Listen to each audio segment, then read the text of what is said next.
at this stuff. So here's your lamp information. You can just click on that, and it tells you. So this is the make and model, or this is the kind of bulb that's in there right now. It has roughly 1,500 hours on it. Remaining runtime in hours, I do not believe that is accurate, because that puts us at like 3,500 hours, and these bulbs are not rated, to the best of my knowledge, these bulbs are not rated for 3,500 hours. I believe they're 3,200 tops, but they're definitely at least 3,000, so you are like only halfway through the life of this bulb.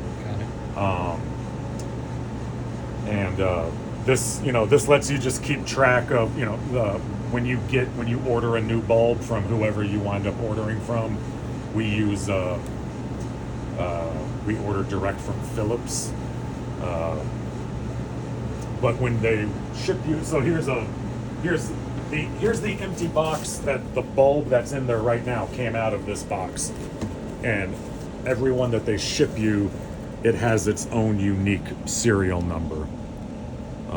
So the model number is always going to stay the same. You need that when you order it so that they ship you the right thing, of course. Got it. Thank you. So you want an XDC 2000 because it's a 2,000 watt lamp.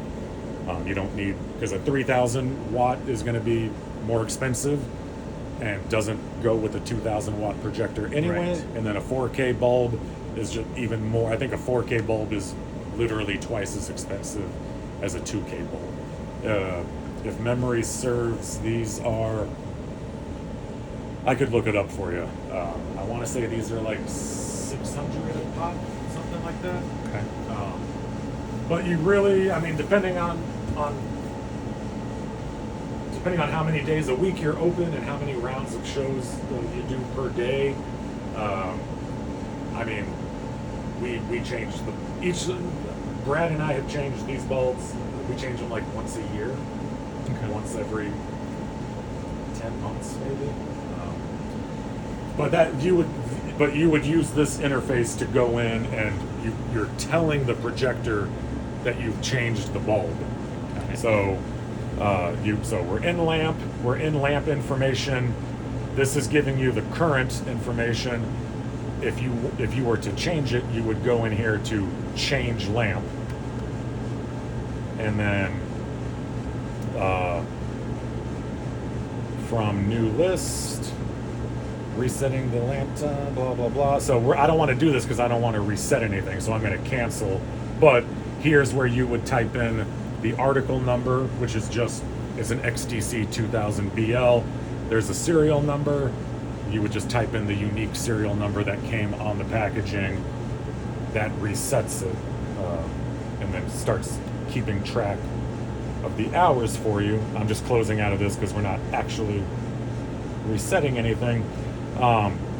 If we did go in and reset it, then these options right here would suddenly become active and light up, and that's where you would go in and check your alignment and check your light output, and that's just to make sure you're maximizing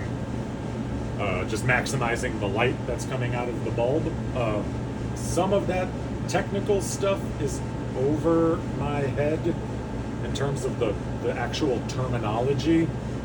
Basically, you probably changed a xenon bulb at some point in your past experience. It's the same idea in a digital projector as in a 35 projector. All the connections have to be perfect firm. They got to line up, and you double check the alignment in the output, because if something's really wrong, if you really mess something up, then when you go to press play to test a movie, if something's really wrong, you'll know right away, because no image will come up on screen, or it'll give you a red tail light, or whatever. Or an image will come up and it'll be so dark that you're just like, this looks terrible.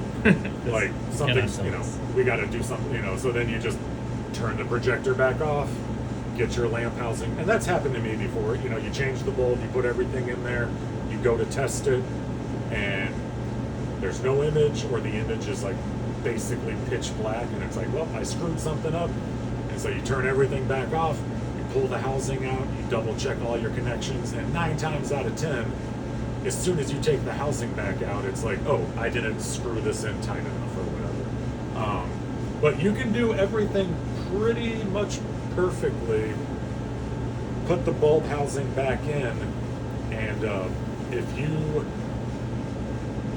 have not calibrated the projector just the right way, essentially my limited layperson's knowledge is that basically the projector will work overtime to overcompensate